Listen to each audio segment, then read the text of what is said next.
I'm just in the process of going through the price increase and payment structure change with all of my clients. I'm quite obsessed around making sure all the details are like perfectly lined up, making sure that I've got 100% of my plan in place before I start telling people about it. The more I think about it, I think delaying on announcing these things and delaying on just getting on with it is just wasted time. Can I offer a different take on that? Yeah, please. And that's called the preemptive suffering. So what do you think is your most valuable resource? Time. I disagree. All right, man. So let's get to it. What's going on, man? Yeah.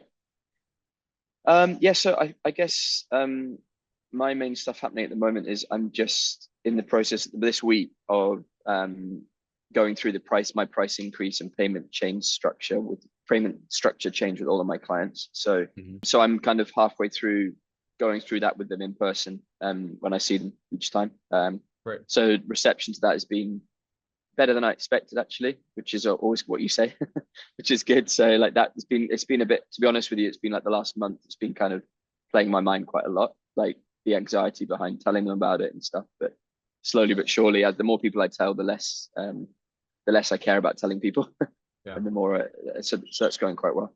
So first off, that's great. So what's the lesson to be learned here to take away from this? I think two things. The more I think about it, I think first of all, delaying on announcing these things and delaying on just getting on with it is, it's just wasted time, in my opinion. I think like that's what I've kind of come to learn is I'm quite obsessed around sort of making sure all the details are like perfectly lined up in case a client asks this, or making sure that I've got 100% of my plan in place before I start telling people about it. Whereas actually, to be honest with you, I could have announced this a month ago. I had the plan in my mind. I knew what it was, but it's taken me to this point to sort of commit to telling people about it. Whereas I could have done it sooner. So I think, just taking less time, overthinking, I guess, is the ultimate crux of it. I think conclusion that I've come to. Yeah. Okay. Can I offer a different take on that? Yeah, please. Let's call it the preemptive suffering. The big thing to learn about this in the future, in the situation in the future where I feel myself overthinking because I'm afraid that like people will react this way, they won't like it, they will say something about me, whatever it may be. You have a data point now that shows that when you felt this way in the past, that has not been the result. And that's the powerful thing to reflect on. Like next time I feel this thing, look back, oh, last time that was just my own stuff. That wasn't the reality. And that could start being accruing evidence. And next time you feel that like uncertainty, you are not confident to do it, you can look back and say, well, this happened in the past. I remember I felt exactly how I'm feeling now, but the outcome that everything was perfectly fine. Yeah. So I can write it down, use it as remind myself each time I'm going through something similar, right? Exactly. Exactly. And that's really where it's powerful as a future thing, something for the future. Yeah. That's a good one. Point. Two, you said that there was a lot of wasted time, right? Yeah. So what do you think is your most valuable resource? Time. I disagree. 100%. I kind of purposely led you there, but I disagree. Right. I think it's energy, man. So like you've experienced, I'm sure you've experienced this where you're feeling terribly ill. You have time because you don't do anything that week because you call in sick, but you don't do anything in life because you don't have the energy for it. Yeah. So it's really energy before time. And the reality is this was probably sucking up a lot of your energy, a lot of your bandwidth. This feeling like, gosh, should I do it? Should I not do it? And that's the main lesson, to recognize that it took a lot of your energy unnecessarily. Energy that you could have beyond time, energy that you could have devoted to anything from business to just actually time with your family, time for yourself, 100%. Whatever it may be. So I think it's funny you say that. Oh, go ahead. Sorry, I was interrupted. I was saying that it's funny you say that because the second point I was going to make around how I'm feeling at the moment is exactly that. I just can't get my energy levels right to focus on like things I know I need to do. And I think there's a big part of it. It's been sort of eating away at me in my mind the last month. And I think you're right. It's not the time because I've had time to do things. It's just I never have the right energy level to commit or to get it done kind of thing. Yeah. So question for you. Now that a couple of them have said yes and it's become less of an issue, do you all of a sudden feel like you have more energy throughout the day? Yeah. It's like a weight lifted. Yes. 100%. Yeah. So this is this could be a really, really valuable thing to take into the future. Mm-hmm. And next time I'm feeling this Mm-hmm. kind of hesitation, I'm overthinking it, whatever it may be. Ryan, Yeah. last time I did that, it was first unnecessary, and second, had a Mm-hmm. really big price of not taking action as far as time, energy, all that jazz. And Yeah. most importantly, I recognized that it was a price that I didn't actually need to pay. It was a non-issue, Yeah. so to speak. Mm-hmm. I think in Yeah. the future, when you feel this thing coming up again, that's the real power. Because now you have Mm-hmm. this kind of, oh, this is how I can deal with it. I can reflect it. But last time I did it, this is what happened. This is what didn't happen. Okay, this Yeah. is probably another one of those. Yeah. Yeah. I was reading a little bit more about it.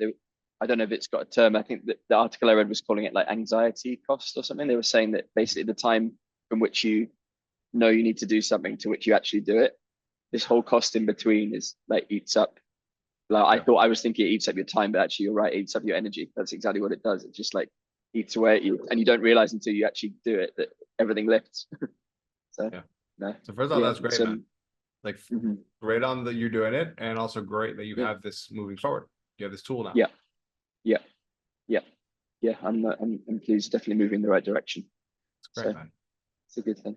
Um, I think the other thing I was struggling with a little bit is my kind of longer term vision around what I'm doing, and I guess where my business is going. And I think the more I think about it, the more I'm sort of,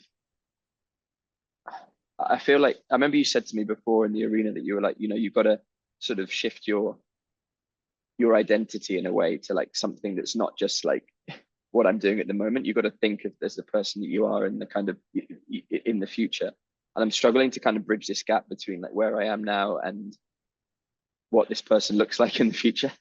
And particularly related to my work and what I do, because traditionally I've always been this PT who just does PT sessions and body transformations, etc., etc. But I don't really feel like I've got this sort of, I'm struggling to see like the higher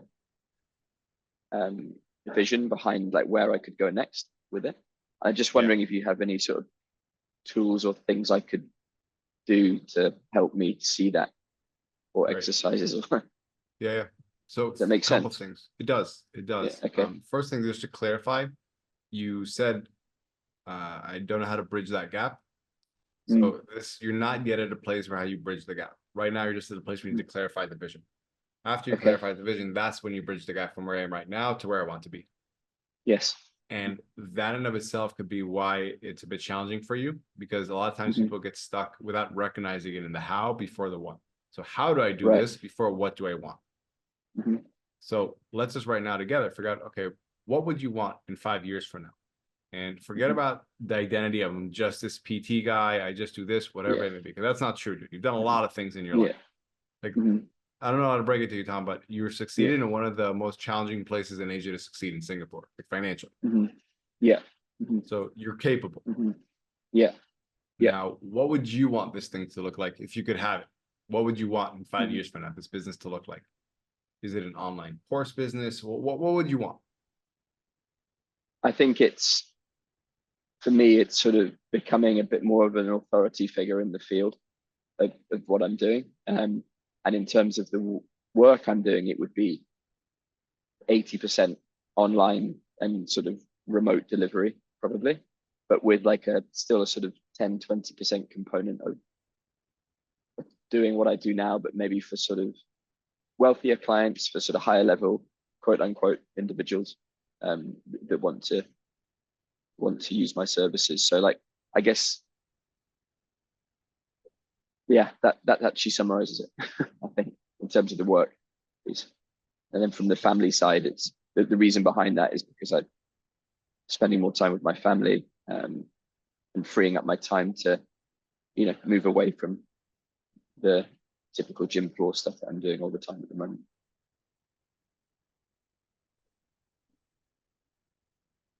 Don't know if that's clear enough. It is. It's pretty clear. A little So bit that's hazy. a clear high level. So let's kind of start breaking that down a little bit. First off, let's assess this. Why 80% online and 10-20% in person? Why that ratio?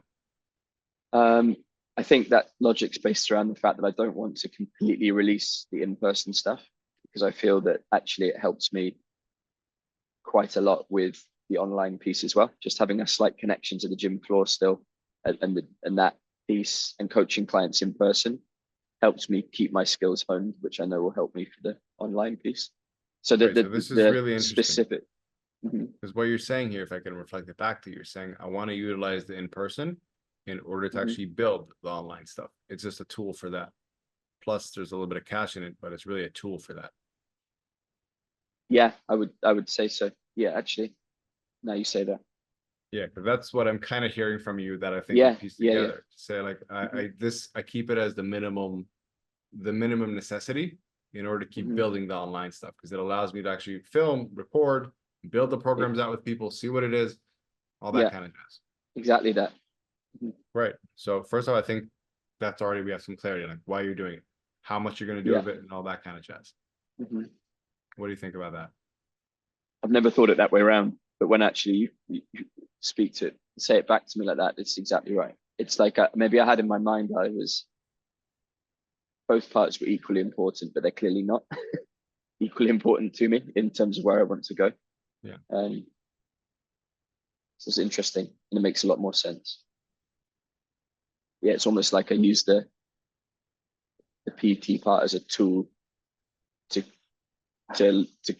grow my online side of things, right? Yep. Yeah. I like it. Yeah, and also you can use it as kind of you can go back and forth. You can also decide in the future the only thing you do in person is things for your online community. People that are in part of the courses, you do boot camps for them. Or people come to Singapore for a week or whatever it may be. Yeah. Yeah. Because honestly, as well, that it's the in-person stuff that completely, if I get it at the wrong time of day, it just completely knocks my day out in terms of it's the energy levels piece you're talking about again. That like it's just like I can feel myself on the gym floor being like, shit, I want to be doing other things right now because I've got all these ideas in my head, but I've got to coach my clients, so I can't get away from it. And I'm just like, I feel like I'm handcuffed to it in a way at the moment. Yeah. So would it feel very different if when you're on the gym floor, you're like, oh, okay, this is me actually doing the thing to build it online, when you think about it from that kind of perspective? Yes. Right. Yeah. So on a tactical level, how would you start doing that? What would that mean? It would mean moving away from, sorry for the background noise, moving away from physical hours on the gym floor and dedicating those hours to building out the online piece. It is a little bit what we spoke about. I'm not sure if you recall, but in our elite call last week, that was I think John mentioned to me, he was like, you need to find the minimum number of hours that you're happy to do on the gym floor, the very minimum, and then you can use the rest of the time to build out the piece that's most important to you, right?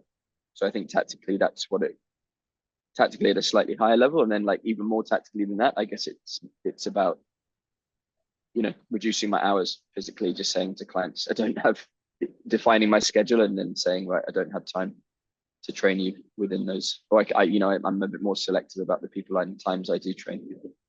Okay, cool. Beyond that though, how, if you were to say, I want to make sure that this in-person time, I'm leveraging it towards the online stuff in some way, whether it's trying out programs with people, whether that's filming certain content or whatever it may be, how could you utilize this if you were to say this, how would you utilize the in-person time in order to build the online asset? Yeah.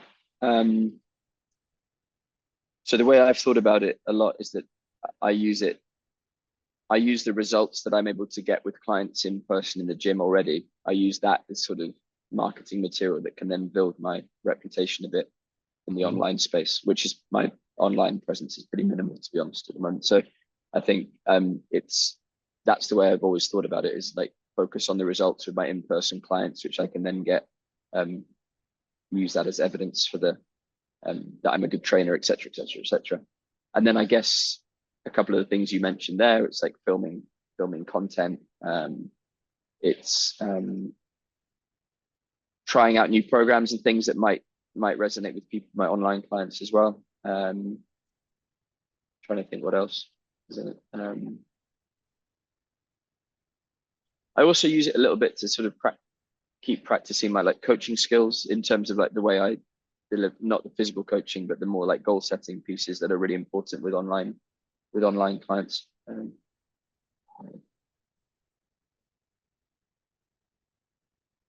think that's all I can really think of at the moment.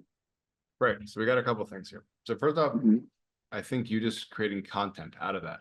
For example, I Yeah. have this client. This is how I'm setting their goals for them. This is how we're following Yeah. up on them, and actually just Mhm. sharing that online. That's really Yeah. powerful in and of itself.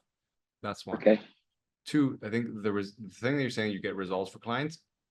Mhm. Like a lot of PTs do get results for clients. Mhm. However, people like different kinds of people. Everybody resonates with somebody Yeah. else. And I think you sharing content where you film your personality, how it is that you're coaching, that'll Yes. take people from saying, okay, he gets results, but also I like him and I want to work with him.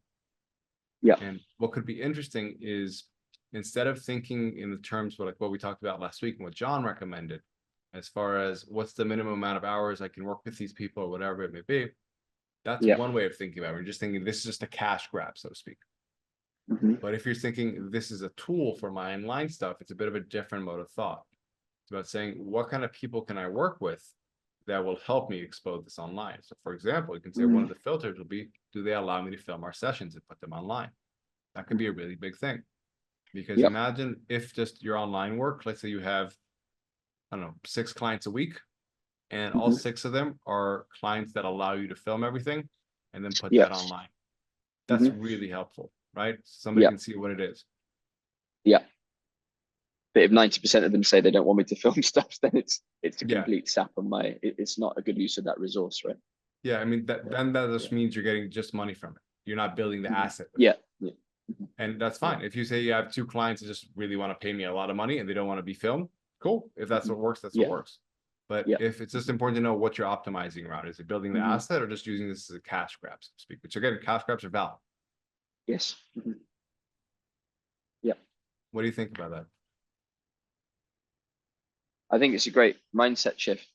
And I think I've not put enough structure behind or effort behind the way I do that in the gym. I do film a bit of content and chuck it online occasionally, but there's no structure behind it. And I think if I geared that, if I was a bit more targeted with how I did that, I think I'd using that time a lot better. Right? Yeah. Cool. So let's figure out what I would be like the it. structured way to do that. I don't know. I guess I'd have to. At the moment, the way I do it is I just film my clients doing exercises, but it's a little bit tricky because I can't film myself involved with it, right? Why So not? Why can't you set up like a selfie stick kind of thing? yeah, I could. Yeah, I could do like I could put a tripod up or something, right, and film it that way. Also had a bit of an idea of like maybe getting a videographer into the gym on like a quiet day and just running through a few sessions with some clients for just quick sessions and getting him to film a bit for my You know, content that as well. as far as like batching and how you say sometimes you feel distracted, Yeah, imagine a situation like what if you could get it so that you have all your in-person clients yeah, one day of the week, and that one day of the yeah. week you also have a videographer there, Hmm. and then the rest of the week you have the bandwidth to just do the rest of the online stuff. But even in that Mm. one day of the week, you're actually doing the online stuff. You're doing the content creation Yes, through the PTs. yeah. It's a really good idea, and just focusing it all on at once, right? And then, Yeah.